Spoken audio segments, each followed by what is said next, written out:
It was clearly an effort on the part of Bannon to prop up Marjorie Taylor Greene, who he likes. But it's bigger than that. It's a symptom of our broken partisan media that peddles in outrage. So for liberal MSNBC, it's exactly what the audience sort of wants to hear. They want to get outraged. How ridiculous Donald Trump pointing Marjorie Taylor Greene just shows you. And for those who ask, well then, Dan, why are you even mentioning it if it's such a non-story? The answer is because they and others covered this all day. And if we just ignore it, no one will call out the BS. No one will provide the context. No one will hold them accountable for trying to snooker the audience. Joining us now is Marc Lotter, former special assistant to the president and press secretary to Vice President Mike Pence. Marc, thanks so much for coming on the show. Appreciate it. All right, first, let's get this part out of the way. What do you make of the story?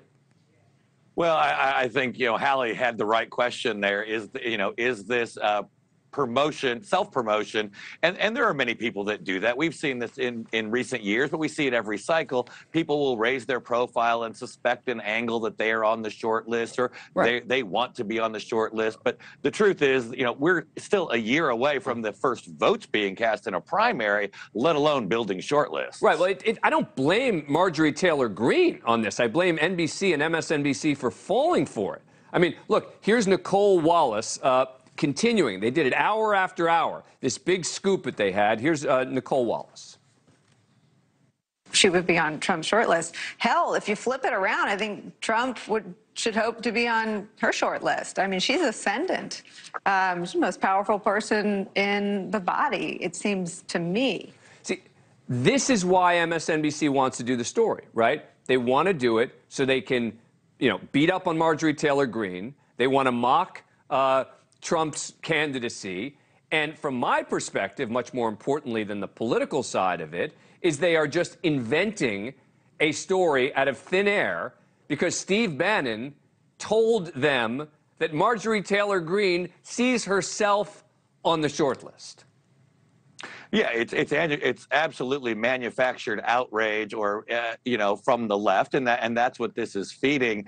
And to your earlier point, how many members of Congress don't see themselves on the short list?